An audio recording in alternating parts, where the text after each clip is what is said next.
ഇസ്രായേലും കൂടി രണ്ടാളും രണ്ട് രീതിക്ക് അടിച്ചു തകർക്കാൻ വേണ്ടി ശ്രമിച്ച ഇറാൻ്റെ കാര്യം ഇപ്പം ഓരോ നിമിഷവും ഉയർന്ന നിലവാരത്തിലുള്ള പ്രത്യാക്രമണങ്ങൾ നടത്തിക്കൊണ്ടിരിക്കുന്ന വാർത്തയാണ് പുറത്തേക്ക് വരുന്നത്. അതിലവസാനമായി ഒരു ദിവസം തന്നെ 2 വിമാനങ്ങൾ, അതും ഈ ആധുനിക ലോകത്ത് യുദ്ധഭൂമിയിൽ ഒരിക്കലും ഇതിനൊരു പകരം വെക്കാൻ പറ്റാത്ത രൂപത്തിലുള്ള വിമാനം, ആ വിമാനങ്ങൾ F-35 എന്ന് പറയുന്ന വിമാനത്തെ തകർക്കുകയും അവിടെ നിന്ന് രക്ഷപ്പെട്ട ക്രൂവിനെ അന്വേഷിക്കാൻ വന്ന ആ ഹെലികോപ്റ്ററിനെ വീണ്ടും ഇറാൻ്റെ ഭാഗത്ത് നിന്ന് ആക്രമണം ഉണ്ടാവുകയും 2 വലിയ സംവിധാനങ്ങളെ ഒറ്റ ദിവസം കൊണ്ട് ഇറാൻ തരിപ്പണമാക്കി അമേരിക്കയുടെ കൊമ്പ് മുറിച്ച് കളഞ്ഞ ദിവസമായിരുന്നു. അമേരിക്ക എന്ന് പറയുന്ന ചോദ്യം ചെയ്യപ്പെടാൻ ഒരിക്കലും അർഹത അല്ലെങ്കിൽ അത്രമേൽ പേടിക്കപ്പെടുന്ന ആ ഒരു ഫലം, ആ ലോക പോലീസ് എന്ന് പറയുന്ന സംഭവം താഴോട്ട് പോയി ഇപ്പോൾ 17% താഴെയാണ് ഇപ്പോൾ ഉള്ളത്. അമേരിക്ക വേണ്ടാത്ത ഒരു പ്രവൃത്തിയാണ് ഇപ്പോൾ ചെയ്തുകൊണ്ടിരിക്കുന്നത് എന്ന് അമേരിക്കയിലുള്ള സെനറ്റ് അംഗം തന്നെ പറഞ്ഞു തുടങ്ങിയ ഒരു കാലഘട്ടം. അവിടെയാണ് 2 രീതിക്ക് ഈ വാർത്തയെ നമ്മൾ മനസ്സിലാക്കേണ്ടത്. ഒരു ഭാഗത്ത് ട്രംപ് പറയുന്നു 95%, IRGC എന്ന് പറയുന്ന ആളുകളെയൊക്കെ നമ്മൾ നാമാവിശേഷമാക്കി, കേവലം ഒരു 5% മാത്രമേ ഉള്ളൂ.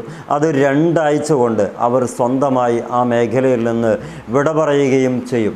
അതോടുകൂടെ ആ രാജ്യത്തെ പൗരന്മാർക്ക് സമാധാനത്തോടുകൂടെ ജീവിക്കാനുള്ളൊരവസരം അമേരിക്ക എന്ന് പറയുന്ന ലോക സമാധാനത്തിന് വേണ്ടി ഊണും ഉറക്കവും ഒഴിച്ച് പണിയെടുക്കുന്ന ആ അമേരിക്ക ഈ ഇറാനികൾക്ക് സമ്മാനിക്കുമെന്നാണ് പറയുന്നത്. പക്ഷേ പറഞ്ഞു കഴിഞ്ഞില്ല. ഏതാനും മണിക്കൂറുകൾ കഴിഞ്ഞപ്പം ഈ 95% കഴിഞ്ഞ് 5% ബാക്കിയുള്ളൂ എന്ന് പറഞ്ഞ IRGCയുടെ ആയുധം കൊണ്ട് തന്നെ ഇവരുടെ ഏറ്റവും വലിയ സംവിധാനമായ F-35 എന്ന് പറയുന്ന അത്യാധുനിക 5th ജനറേഷൻ സ്റ്റെൽത്ത് വിമാനങ്ങൾ, ഒന്ന് നേരത്തെ പോയി, ഒന്ന് കഴിഞ്ഞ ദിവസവും പോയി. മാത്രമല്ല അവിടുന്ന് രക്ഷപ്പെട്ട ആളെ കണ്ടെത്താൻ വേണ്ടി, അഥവാ പൈലറ്റിനെ കണ്ടെത്താൻ വേണ്ടി വന്ന ഹെലികോപ്റ്ററും കൂടി നടപടിയാക്കി കൊടുക്കുകയും ചെയ്തു. എന്നിട്ട് IRGC പറയുന്നൊരു വാക്കുണ്ട്, നിങ്ങളീ പറഞ്ഞ 95% ഇപ്പോൾ ഓൾറെഡി നമ്മുടെ റിസർവ്ഡ് ബറ്റാലിയനായിട്ട് അവിടെ ഉണ്ട്. 5% മാത്രമേ ഇപ്പോൾ രംഗത്തിറങ്ങി പ്രവർത്തിക്കുന്നുള്ളൂ. ഈ മറുപടി കേട്ട് അന്തം വിട്ടു പോവുകയാണ് ലോകത്തെ ഈ ട്രംപിനെ വിശ്വസിച്ച് വാർത്ത കേട്ട ആളുകളൊക്കെ. ഇവിടെയാണ് കാര്യമായി വഴിത്തിരിവിലേക്ക് ഇറാൻ ഭരണകൂടം മാറിക്കൊണ്ടിരിക്കുന്നത്. ഇറാൻ്റെ ഏറ്റവും പ്രധാനപ്പെട്ട ആയുധങ്ങളൊക്കെ എടുക്കാൻ പോകുന്നു എന്ന അബ്ബാസ് അരാജ്കിയുടെ വാർത്തയും ഇതിനോട് ചേർത്ത് വെക്കുമ്പം ഇനിയും അത്യാധുനിക വിമാനങ്ങളെ താത്തി അല്ലെങ്കിൽ തകർത്ത് തരിപ്പണമാക്കാൻ പാകത്തിലുള്ള എല്ലാവിധ ടെക്നോളജിയും റഡാറുകൾക്ക് പിടിക്കാൻ പറ്റാത്ത ഇത്തരം സാഹചര്യങ്ങളിൽ സുരക്ഷിതമായി ആക്രമണം നടത്തി തിരിച്ച് സ്വന്തം വീട്ടിലേക്ക് എത്താമെന്ന് കരുതുന്ന F-35 എന്ന് പറയുന്ന ലൈറ്റനിങ് 2 എന്ന ജനറേഷനിൽ 5th ജനറേഷനിൽപ്പെട്ട ആ വിമാനത്തെ 2 തകർക്കാൻ പറ്റിയിട്ടുണ്ടെങ്കിൽ അമേരിക്കയുടെ സെനറ്റ് അടക്കം പറയുന്നു ഈ യുദ്ധം വേണ്ടാത്തൊരു പരിപാടിയാണ്.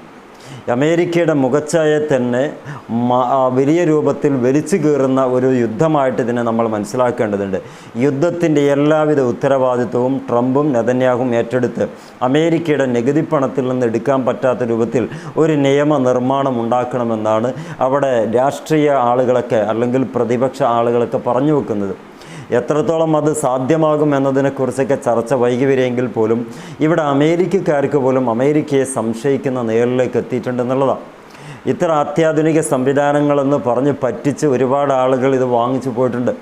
അവരുടെ ആ ഒരു സംഭവം അല്ലെങ്കിൽ മാനസിക അവസ്ഥ ആലോചിക്കുമ്പോഴാണ് നമുക്ക് ചിരി വരുന്നത്. കാരണം ഇതെല്ലാം വലിയ രൂപത്തിലുള്ള ആയുധമാണെന്ന് കരുതിക്കൂട്ടി ആളെക്കൊണ്ട് മനസ്സിലാക്കിപ്പിക്കുകയും അങ്ങനെ പാവപ്പെട്ട രാജ്യങ്ങൾ വന്ന് ഇല്ലാത്ത പൈസ ഉണ്ടാക്കി കൊടുത്ത് ഈ വിമാനത്തെ വാങ്ങിച്ച് അവിടെ കൊണ്ടുപോയി അടയിരുത്തുകയും ഇനിയൊരു രാജ്യവും ഞങ്ങൾ ആക്രമിക്കില്ല എന്ന് പറഞ്ഞ് ആ കിനാവ് കണ്ട രാജ്യത്തിന് ഇപ്പോൾ എന്താ സംഭവിച്ചതെന്ന് വെച്ചാൽ അമേരിക്കയുടെ ഈ അത്യാധുനിക സംവിധാനങ്ങൾ വളരെ ചെറിയ രാജ്യമാണെന്ന് അമേരിക്കയെ സംബന്ധിച്ചിടത്തോളം പറഞ്ഞു വെക്കുന്ന ഇറാൻ ഭരണകൂടം അവർ സ്വന്തമായി ഡെവലപ്പ് ചെയ്തെടുത്തിട്ടുള്ള ആയുധങ്ങൾ കൊണ്ട് തകർത്ത് കളയുകയും അതിനെ പിടിക്കാൻ വന്ന അല്ലെങ്കിൽ അതിൽ നിന്ന് രക്ഷപ്പെട്ട ആ പൈലറ്റിനെ രക്ഷിക്കാൻ വേണ്ടി വന്ന ഹെലികോപ്റ്ററിനെയും വളരെ താഴ്ന്ന രൂപത്തിൽ റഡാറിൻ്റെ കണ്ണിൽ പെടാതെ താഴ്ന്നു പറക്കുകയും ചെയ്യുന്ന ആ ഹെലികോപ്റ്ററിനെയും വകവിരുത്തി ചിനൂക്ക് എന്നാണ് അതിൻ്റെ പേരെന്ന് ഓർക്കുന്നു. എന്താണെങ്കിലും അമേരിക്കയുടെ സംഭവബഹുലമായിട്ടുള്ള ആയുധങ്ങളൊന്നും ഇറാൻ്റെ മണ്ണിൽ അത്ര കണ്ട് ഗതി പിടിക്കുന്നില്ല എന്നും മനസ്സിലാക്കാനും ട്രംപ് അണ്ണൻ്റെ എല്ലാവിധ രക്തദാഹവും ഇതോടുകൂടെ തീരാനും അവൻ്റെ പല്ല് കൊഴിഞ്ഞ് തരിപ്പണമാകാനും അവൻ്റെ വായയിൽ പുണ്ണ് കയറാനും സാധ്യതയുള്ള വാക്കുകളൊക്കെയാണ് എല്ലാ ഭാഗത്തു നിന്നും വരുന്നത്.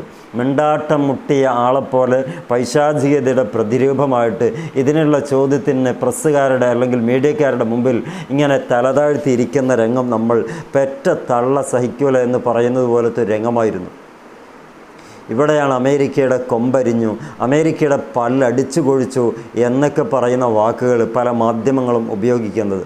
കൃത്യമായി ഒരു അന്വേഷണം നടത്തുകയാണെങ്കിൽ ഇവിടുന്ന് ഈ സ്റ്റെൽത്ത് വിമാനങ്ങളൊക്കെ വാങ്ങിച്ചു പോയ ലൈറ്റ്നിങ് 2 എന്ന് പറയുന്ന വിമാനം വാങ്ങിച്ചു പോയ ആളുകളും ഒരുപക്ഷെ ഇത് ഞങ്ങൾക്ക് വേണ്ട, നിങ്ങളുടെ പാട്ടപ്പെട്ടിക്ക് ആക്രിക്ക് കൊടുത്തോ എന്ന് പറഞ്ഞ് വരാനുള്ള സാധ്യതയും തള്ളിക്കളയാൻ കഴിയില്ല. അത്രമേൽ വലിയ വിലയാണ് ഇതിനൊക്കെ അമേരിക്ക വാങ്ങിച്ചു വെച്ചത്. അതിന് പെർഫോമൻസ് വളരെ വലുതാണെന്ന് അവരെ കൊണ്ട് തെറ്റിദ്ധരിപ്പിച്ചത്. ഇപ്പോൾ നോക്കുമ്പോൾ പെർഫോമൻസിൻ്റെ അല്പം പോലും, അവർ പറഞ്ഞതിൻ്റെ 100% പോലും ഇല്ല എന്ന് തെളിയിക്കപ്പെടുന്ന രൂപത്തിലാണ് ചെറിയ ആയുധങ്ങൾ കൊണ്ട് ഇറാൻ അതിനെ തകർത്ത് കഴിഞ്ഞപ്പം അവരൊക്കെ തിരിച്ചറിഞ്ഞ വസ്തുത. യാഥാർത്ഥ്യ ബോധത്തോടുകൂടി ലോകങ്ങളൊക്കെ അണിനിരന്ന് അമേരിക്കയ്ക്കെതിരെ ഒന്ന് ആഞ്ഞ് തുപ്പിയാൽ അങ്ങ് അമേരിക്ക ഒലിച്ചു പോകുന്ന പാകത്തിൽ $120 ബില്യൺ കടത്തിലാണ് അമേരിക്ക ഉള്ളത്. ഇനി ഏത് ആയുധമാണ് ഇവർ എടുത്ത് വിൽക്കാനും അങ്ങനെ ആ ആഗ്രഹത്തെ സാധിപ്പിക്കാൻ വെമ്പൽ കൊള്ളുന്ന ഏത് രാജ്യമായിരിക്കും ഇവരോട് ഏതെങ്കിലും ഒരർത്ഥത്തിൽ ഡീൽ ചെയ്യുക? ഒരു നിലക്കും ഫ്രാൻസ് ഉൾപ്പെടെയുള്ള രാജ്യങ്ങൾ പിന്നാക്കം പോയി കഴിഞ്ഞു. അവിടെയാണ് നമ്മൾ മനസ്സിലാക്കേണ്ടത് ഇതൊക്കെ പറഞ്ഞ് പറ്റിക്കൽ മാത്രമായിരുന്നു.